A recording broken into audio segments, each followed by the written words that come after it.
I'm talking today about the paradox of depression. In the 1990s, I was leading a growing church, yet everything was not well. The symptoms of depression were very much a part of my life. Now, to put this in perspective, there was no external reason for me to be depressed. Norma, Lane, Chris, my wife, and kids were all healthy. I was healthy. Truth Tabernacle in Springfield, which was later redoctrined and rebranded the Courageous Church, was growing. We were preparing to build a new auditorium, an auditorium the group still meets in. And some of our earliest books were actually selling. And on Sunday, I would pull myself together enough to be normal. My preaching was effective. People were being born again. The church was growing. There were very few people who knew that I was hanging by a fingernail, because on Monday mornings, regardless of the past week's success, I was just gone. And it wasn't just the normal Monday that often happens for an exhausted preacher. This was kind of fetal position, crawl under the bed and pray to die. I would be basically dysfunctional. Breathing was exhausting. All of my normal had been spent in the public expression of life on Sunday.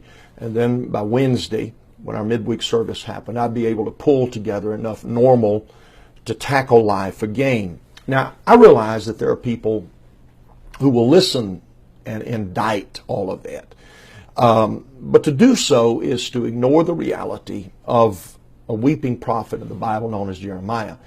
It is to ignore the humanity of Christ Jesus, feeling forsaken. My God, why hast thou forsaken me? It is to ignore the despair that is often sensed in much of David's writing. So today, for those of you who are struggling with despair, depression, anxiety, the stresses of life, it may be from the unexpected, or it may be simply associated with grief or some other disappointment of life, I want you to hear me. Jeremiah, you're not backslidden. David, God has not disappeared from your world.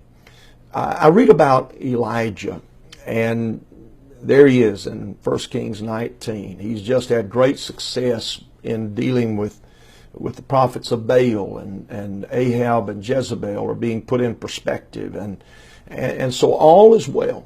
But if you track it just a few verses, you find Elijah alone in the wilderness, sitting under a juniper tree. And here is the man of God, the mighty man of God, praying to die.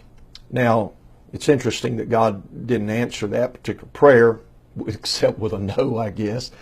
But his prayer to die seemingly received no rebuke. And if you track it a few more verses, it almost seems as though God temporarily relieved Elijah of the load of vocational responsibility. So next week, I'm going to talk with you about the process of simplifying life in hopes of maybe helping some of you. But this week, I want you to understand that it's okay to feel what you're feeling, that the paradox of depression can come even when your business is doing good, your family's healthy, all is well, church is growing, you're all right.